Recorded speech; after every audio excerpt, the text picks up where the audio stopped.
Disclaimer. नमस्कार, ये कहानी व्यक्तिगत और सामाजिक उद्देश्यों के लिए है और यह कहानियाँ केवल 18 वर्षीय वयस्क के लिए हैं। हम आपको स्पष्ट रूप से सूचित करते हैं कि यह कहानियाँ केवल काल्पनिक है और वास्तविकता के साथ किसी भी व्यक्ति, स्थान या घटना का कोई संबंध नहीं रखती हैं।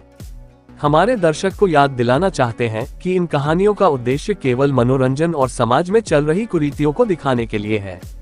कृपया ध्यानपूर्वक और सावधानी से कहानियों का आनंद लें और व्यक्तिगत मूल्यांकन के लिए इन कहानियों को अपने जीवन में स्थान न दें।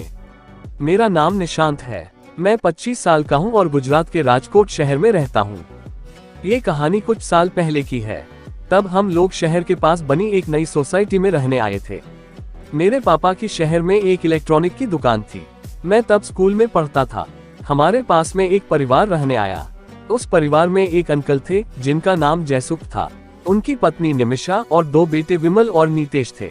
विमल मुझसे 4 साल बड़ा था और वह दूसरे शहर में किसी हॉस्टल में रहकर पढ़ाई कर रहा था, जबकि नीतेश मेरे स्कूल में ही मेरी क्लास में पढ़ता था, तो मेरी थोड़े ही समय में उससे अच्छी दोस्ती हो गई थी।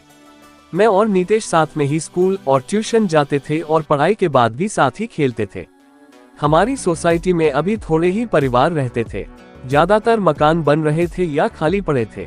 सड़क से आते समय पहले नीतेश का घर आता था, उसके घर से थोड़ी दूर दूसरी गली में मेरा घर आता था। मार्केट तक जाने के लिए मुझे नीतेश के घर पास से ही निकलना होता था। नीतेश के पापा जयसुख अंकल पर्यटन विभाग में कर्मचारी थे और पास के किसी गांव में पोस्टेड थे। उनके ऑफिस में ज्यादा काम नहीं होता था, तो ज्यादातर वह घर में टीवी देखते ही मिलते थे। अंकल 44 साल के सांवले से और थोड़े से मोटे थे। उनके आधे बाल झड़ चुके थे और बाकी बचे बाल आधे काले और आधे सफेद थे। वे ज्यादातर कम ही बोलते थे और जब भी बोलते तब बेतुकी बात ही करते थे। मैं उनको पसंद नहीं करता था और उनसे बात करने से बचता था। वह घर में केवल लुंगी ही पहनते थे, ऊपर नंगा बदन ही रहते थे। उनके पास से गुजरने से पसीने की बदबू आती थी।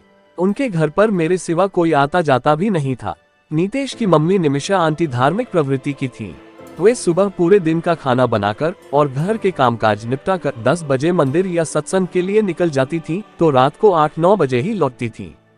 उनकी उस समय की हालत को मैंने जो समझा था वह बयां कर रहा हूँ। जयसुख अंकल अपनी पत्नी से खुश नहीं थे। उनकी शादीशुदा लाइफ लगभग खत्म ही हो चुकी थी। वैसे भी निमिषा आंटी ने छोटे बेटे नीतेश के पैदा होने के बाद अंकल के साथ सोना लगभग बंद कर दिया था। पिछले 4 साल में तो आंटी एक भी बार अंकल के साथ सोई नहीं थी और घर में भी उनसे बेरुखी से बात करती थी। अंकल भूखे शेर हो गए थे। उन्होंने काफी बार आंटी को सोने के लिए बहुत प्यार से मनाया, पर आंटी ने उनको हर बार गुस्से से झाड़ दिया था। अब अंकल ने आंटी से अपनी शारीरिक जरूरत पूरी होने का ख्याल भी दिल से निकाल दिया, पर अंकल की इच्छाएं अभी भी खत्म नहीं हो रही थी, तो अंकल मजबूरन बाहर डोरे डालने लगे थे। पर बाहर भी क्या कर लेते। वैसे अंकल डरपोक थे और समाज में नाम खराब होने से काफी डरते थे, तो धंधे वाली के पास जा नहीं सकते थे और उनके ऑफिस या आस पड़ोस में कोई औरत या लड़की भी तो नहीं थी। इसलिए वह बाजार में जाकर औरतों को ताड़ते रहते थे और घर आकर हाथ से गर्मी निकाल लेते थे। वे कोई हैंडसम या मालदार आदमी तो थे नहीं कि कोई लड़की या औरत उनको भाव दे। वैसे भी उनके घर मेरे अलावा कोई मेहमान या पड़ोसी भी आता जाता नहीं था। 6-7 महीने के बाद समय ने करवट बदली और एक बार मेरी मम्मी को बाजार से कुछ सामान की जरूरत पड़ी। उन्होंने मेरी बुआ की बेटी, जो मेरे घर पर आई हुई थी, उसे मुझे बुलाने के लिए भेजा। उसका नाम जयश्री दीदी था। दीदी ने मेरे घर मेरी मम्मी से सिलाई मशीन सीखना हाल ही में शुरू किया था। मेरी बुआजी मेरे शहर में ही 6 किलोमीटर दूर रहती थी। दीदी रोज मेरे घर सिलाई सीखने आया करती थी। दीदी ने मुझे बुलाने के लिए नीतेश के घर के दरवाजे के बाहर से आवाज दी, पर मैं और नीतेश छत पर खेल रहे थे, तो हमने उसकी आवाज नहीं सुनी। दीदी घर में आ गई, जहां जयसुख अंकल टीवी देख रहे थे। उन्होंने भी टीवी की आवाज ज्यादा होने के कारण आवाज नहीं सुनी थी। दीदी ने अंकल से मेरे बारे में पूछा, तो अंकल ने हमें नीचे बुलाया। मैं दीदी के साथ जा रहा था, तो मैंने देखा कि अंकल दीदी को ताड़ रहे थे। ऐसे 2-3 बार हुआ कि दीदी मुझे बुलाने नीतेश के घर आई और हर बार अंकल घर पर मिले। जब भी मैं नीतेश के घर खेलने जाता, अंकल मुझसे दीदी के बारे में सीधे या घुमा फिरा कर पूछते रहते थे। मैं समझ सकता था कि अंकल दीदी पर चांस मार रहे थे, पर मैं कुछ बोलता नहीं था। दीदी ही उनके संपर्क में आने वाली एकमात्र लड़की थी। अब मैं आपको मेरी दीदी के बारे में बताता हूँ। मेरी दीदी 24 साल की कुंवारी लड़की थी। वह पोस्ट ग्रेजुएट तक पढ़ी थी। उसकी शादी की बात 1 साल से चल रही थी। मेरे फूफा जी एक बड़े सरकारी अधिकारी थे, तो वे दीदी के लिए बड़े ऊंचे और पैसे वाले घर का लड़का ढूंढ रहे थे। पर दीदी की एक ही कमी थी कि दीदी गोरी नहीं थी। हालांकि वो ज्यादा सांवली तो नहीं थी, पर गोरी भी नहीं थी। बाकी दीदी के नाक नक्श एकदम मस्त थे और कामुक फिगर थी। उसे देखने आने वाले अमीरजादों को तो गोरी लड़की ही चाहिए थी, तो वह दीदी को पसंद नहीं करते थे, भले वह खुद काले भैंसे जैसे हों। ये बात दीदी को काफी बुरी लगती थी कि वह गोरी नहीं थी। दीदी रोज दोपहर को मेरे घर आती थी और शाम को जाती थी। अंकल उसके आने और जाने के समय उसे ताड़ने के लिए अपने दरवाजे पर खड़े रहते थे। अंकल ने मुझसे दीदी का पता जान लिया था, तो वह दीदी के घर के पास भी चक्कर लगाने लगे थे। वहां उनका दीदी से 2-3 बार आमना सामना भी हो गया था। एक दिन दीदी हमारे घर आ रही थी, तो रास्ते में ही भारी बारिश शुरू हो गई थी। दीदी छाता लगाए हुई मेरे घर आ रही थी। बारिश काफी तेज थी। हमारी सोसाइटी निचले इलाके में होने के कारण घुटने तक पानी भर गया था। दीदी जैसे ही नीतेश के घर से थोड़ा आगे गई, वहां एक बड़ा पत्थर था जो पानी के नीचे होने से दीदी ने देखा नहीं और वह धड़ाम से गिर पड़ी। वो एकदम से चिल्लाए। जैसो अंकल ने दीदी की आवाज सुनी तो उन्होंने खिड़की से बाहर देखा। उन्होंने दीदी को देखा। वैसे वे रोज मेरी दीदी को ताड़ने दरवाजे पर खड़े होते थे, पर आज उनको लगा कि भारी बारिश में दीदी नहीं आएगी। दीदी पूरी तरह से भीग चुकी थी और उसके कपड़ों पर कीचड़ भी लग चुका था। अंकल झट से घर से निकले और दीदी के पास पहुंचे। दीदी के घुटने में चोट लगी थी, खून भी निकल रहा था, तो दीदी डर से सहम गई थी। दीदी ने जैसे ही थोड़ा आगे कदम उठाया तो फिर से गिर पड़ी। अंकल ने दीदी से कहा कि ऐसी हालत में तुम अपने मामा के घर तक नहीं पहुंच पाओगी, बारिश रुकने तक मेरे घर में चलो। दीदी के पैर में दर्द काफी हो रहा था, तो दीदी को अंकल की बात सही लगी और वह अंकल के साथ उनके घर में आ गई। वह पूरी तरह भीगी और कीचड़ से सनी थी, तो अंकल ने उससे कहा, तुम बाथरूम में जाकर कपड़े बदल लो, मैं तुम्हें अपनी पत्नी के कपड़े और तौलिया दे देता हूँ। तुम्हारे कपड़े में मशीन में धोकर सुखा दूंगा। अंकल ने दीदी को निमिषा आंटी की साड़ी, ब्लाउज, पेटीकोट तथा तौलिया दे दिया। फिर दीदी बाथरूम में गई और कपड़े बदलकर बाहर आई। अंकल एकटक दीदी को देखे जा रहे थे। उन्होंने अपनी पत्नी के कपड़ों में दीदी को देखा तो अंकल दीवाने से हो गए। उन्होंने दीदी से उसके कपड़े लिए और मशीन में डाल दिए। मशीन चालू करके वह दीदी के पास आए और उससे तौलिया ले ली। अब वो खुद उसी तौलिए खुद को पोंछने लगे। दीदी ने ये देख लिया। अंकल दीदी के पास आकर सोफे पर बैठ गए और दीदी को उनकी घुटने की चोट दिखाने को बोला। दीदी ने शर्माते हुए कहा कि ज्यादा नहीं लगी है, रहने दीजिए। पर अंकल ने जोर देते हुए दीदी की साड़ी और पेटीकोट ऊपर करके देखा। वैसे दीदी को दर्द तो हो रहा था, तो दीदी भी ना नहीं बोल पाए। उसके घुटने के ऊपर छिल गया था। अंकल ने वहां पट्टी लगा दी और सूजन भी आई थी, तो आसपास मूव लगाकर मालिश करने लगे। दीदी ने देखा कि अंकल की लुंगी में तंबू बन गया था, जिसे छुपाने की वह नाकाम कोशिश कर रहे थे। अब दीदी भी काफी शर्मा रही थी। बाहर बारिश रुकने का नाम नहीं ले रही थी, तो वह भी मजबूर थी। फिर अंकल ने 2 कप चाय बनाए और थोड़ा नाश्ता लेकर आए। उधर मशीन में से कपड़े भी निकालकर पंखे के नीचे सुखाने रख दिए। फिर चाय पीते पीते अंकल दीदी से बात करने लगे। दीदी को शर्म काफी आ रही थी, क्योंकि वह किसी गैर मर्द के साथ अकेले में पहली बार बैठी थी। अंकल नंगे बदन केवल लुंगी में तंबू बनाए उसके सामने बैठे थे। वैसे मेरी दीदी बातूनी और मिलनसार स्वभाव की थी। अंकल उससे उसके बारे में पूछ रहे थे कि कहाँ तक पढ़ी हो, क्या कर रही हो। वह देसी गर्ल सर झुकाकर जवाब दे रही थी। थोड़ी देर में वह अंकल से खुल गई और दोनों बातें करने लगे। अंकल को ना जाने कहां से दीदी से बात करने की अक्ल आ गई थी।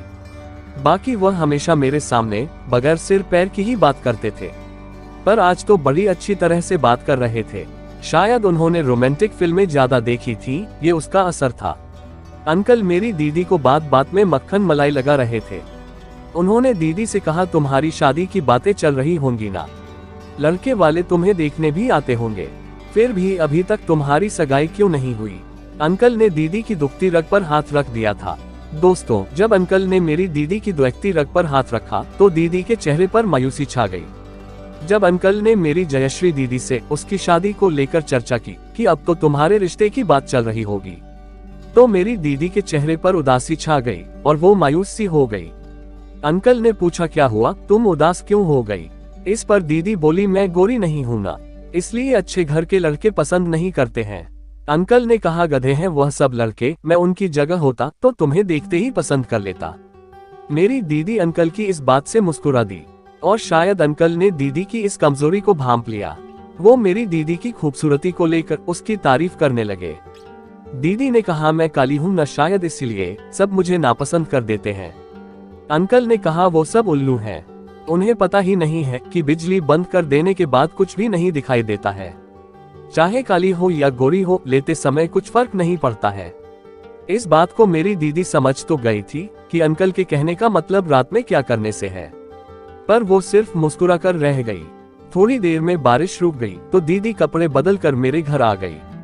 उस दिन के बाद दीदी को अंकल काफी अच्छे लगने लगे। उन्होंने दीदी की कद्र की थी, भले ही वह अधेड़ उम्र के थे। अब दीदी आते जाते अंकल से हाय हेलो कर लेती। अंकल की मुरझाई जवानी फिर से हरी हो गई थी। एक दो बार अंकल दीदी के घर के पास मंडरा रहे थे तो दीदी वहां मिल गई थी। अंकल उससे आग्रह करके एक कॉफी शॉप में ले गए थे। अंकल को लगा कि लौंडिया पटानी हो तो उसे तोहफा भी देना पड़ता है, इसीलिए अंकल ने दीदी को गिफ्ट भी दिए थे, जो दीदी ने ना करते करते ले लिए थे। एक बार मेरे स्कूल में छुट्टियां चल रही थी, मैं सोसाइटी के बच्चों के साथ छुपा छुपी खेल रहा था। मैं नीतेश के घर के पास एक खाली मकान में छुपा था। तब मैंने दीदी को देखा, वह मेरे घर से आ रही थी। वह झट से नीतेश के घर में घुस गई। मुझे बड़ा आश्चर्य हुआ कि दीदी नीतेश के घर में क्यों गई होगी, क्योंकि नीतेश तो अपनी मम्मी के साथ वेकेशन में अपने मामा के घर गया था। घर में जयसुख अंकल अकेले ही होंगे। दीदी ने मुझे नहीं देखा था। मैं भी दीदी के पीछे नीतेश के घर में गया। दरवाजा बंद था। मैं आसपास में देखने लगा। बेडरूम की तरफ से कुछ आवाजें आ रही थीं, तो मैं वहां पहुंचा और खिड़की से झांक कर देखने लगा। मैंने देखा कि जयश्री दीदी और अंकल दोनों बेड पर बैठे थे। अंकल का हाथ दीदी के कंधे पर था, दोनों हंस हंस कर बात कर रहे थे। फिर अंकल ने दीदी के होठों पर अपने होंठ लगा दिए। दीदी अपनी हथेलियां अंकल की नंगी पीठ पर घुमाने लगी। उनकी बातें मेरे कानों में सुनाई पड़ रही थी। फिर अंकल दीदी की कमीज के ऊपर से ही हरकत करने लगे थे। दीदी उनके सर पर बालों में हाथ घुमाने लगी। दीदी बोली, जानू मुझे देर हो रही है। तो फिर अंकल अपने घिनौने काम को जल्दी से अंजाम देने में लग गए। मैंने सोचा ये शांत तो मेरी कुंवारी बहन की हालत खराब कर देगा। वाह, अंकल ने भी क्या किस्मत पाई थी। अंकल बोले, मेरी जान, तुमने मेरी पत्नी की जगह ले ली है। तुम मुझे जान से प्यारी हो, तुम ही मेरी असली पत्नी हो।